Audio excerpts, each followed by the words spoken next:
Hi, Vision Charter School Elementary kids. Mrs. Ellis here.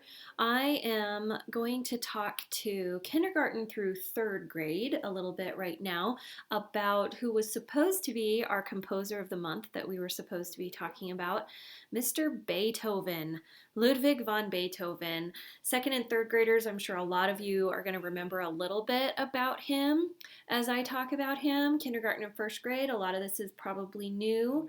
But Ludwig van Beethoven was a very, very important composer.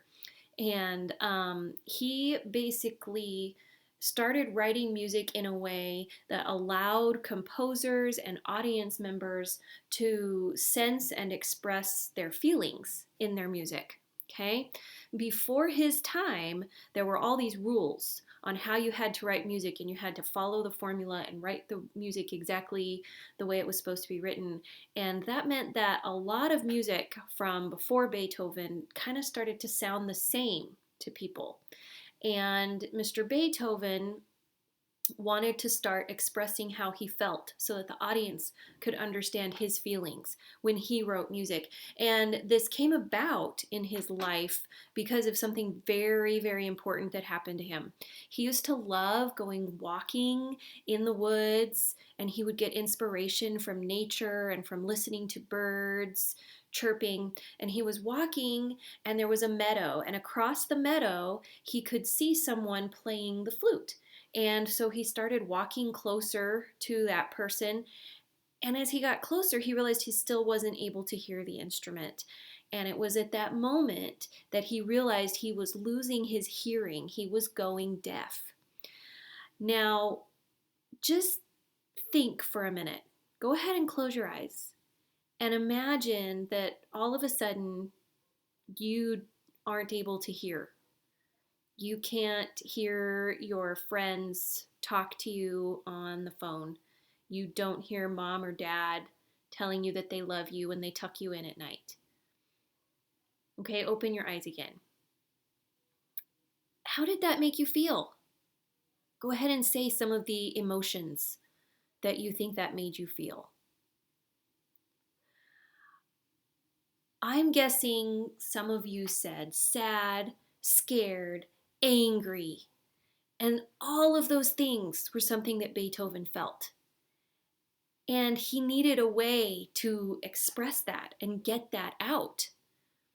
And as we know, when we're angry or sad or scared, it's not okay to hurt somebody else or to hurt ourselves. So there has to be a way to get that out.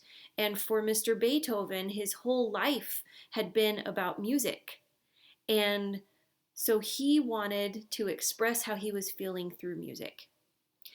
And so he wrote the Fifth Symphony.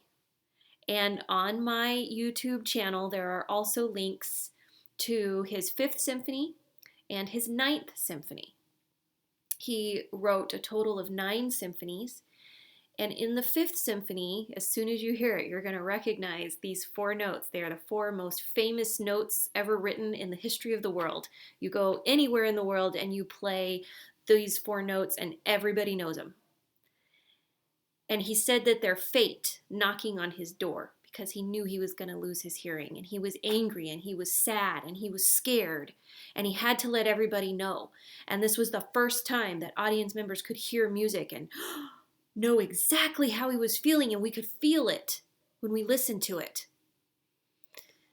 By the time he wrote his final symphony, he had learned to accept his deafness. He had learned to continue to make music even though he had lost his hearing.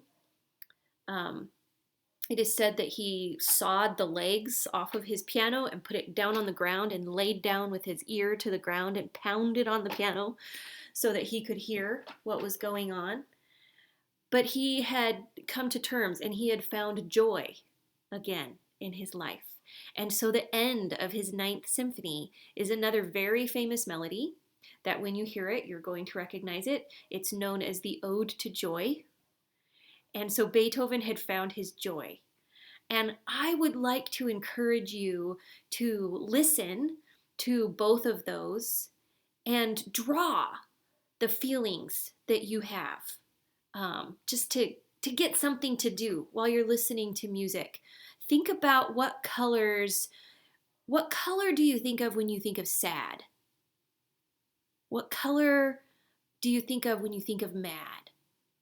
What color is scared? Think about those colors. What color is happy? What color is joy? Because joy is different from happy. We can choose to be joyful even if circumstances aren't very happy right now. But what color goes along with that? And as you listen to the two different pieces that are also on this YouTube channel, just use the colors, any shapes, anything you want to draw or color. There's no right or wrong, because there's no right or wrong when it comes to your feelings. You can feel whatever you want to feel. So there's no right or wrong to what you're hearing and what you think you're feeling as you listen. But color those shapes, color those colors as you respond. And then there's also a link to a video of some professional cartoon artists doing what I'm asking you to do with the Fifth Symphony, with part of the Fifth Symphony. It's much shorter than what you have to listen to. And you don't have to listen to the whole thing. Okay, moms and dads, they don't have to listen to the whole thing. This is just an exercise to do something different and get some emotions out, get some feelings out, because Beethoven allowed us to do that through music. And we can use music to help us express our feelings. So I would like to encourage you to do that. And I sure miss you guys. I miss seeing your faces. I miss being able to have this conversation with you and hear what you're saying and respond to it right away. But I hope that you have a wonderful, wonderful day and enjoy listening to some of Beethoven's music because it's beautiful. Bye-bye.